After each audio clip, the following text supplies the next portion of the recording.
3 pilkieji Baltijos ruoniai ruošiasi į kelionę. Pernai muziejuje gimęs vėjas ir prieš metus pajūryje rasti Marius ir Girulė jau visai netrukus galės mėgautis laisvę.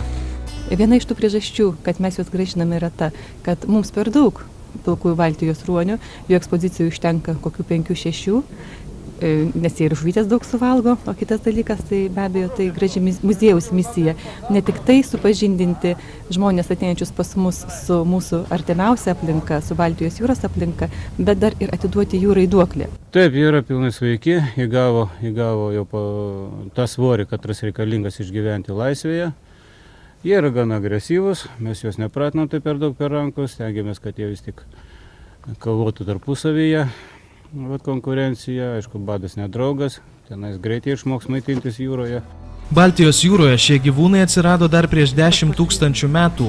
Dabar tai nykstanti rūšis įrašyta į Lietuvos ir kitų šalių raudonąsias knygas. Daugiausiai ruoniai yra Botnijos, Suomių ir Rygos įlankų pakraščiuose bei prie pietinių Švedijos krantų. Nuo 1995-ųjų, siekiant atkurti pietinę pilkųjų Baltijos ruonių populiaciją, iš muziejaus į jūrą išleista jau 18 ruonių.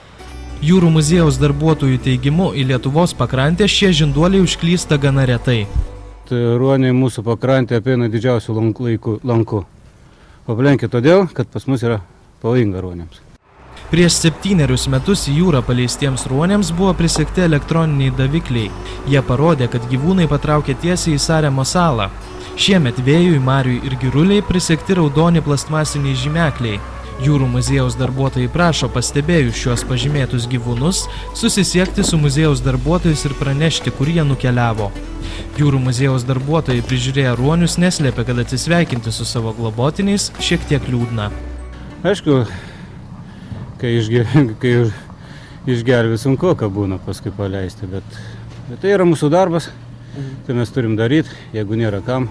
Praėjusį 100-metį Baltijos jūroje pilkųjų ruonių sparčiai mažėjo. Anksčiau šie žinduoliai buvo naikinami, nes manyta, kad jie kenkia žuvininkystei. Vėliau pagrindinė nykimo priežastimi laikytas jūros užterštumas.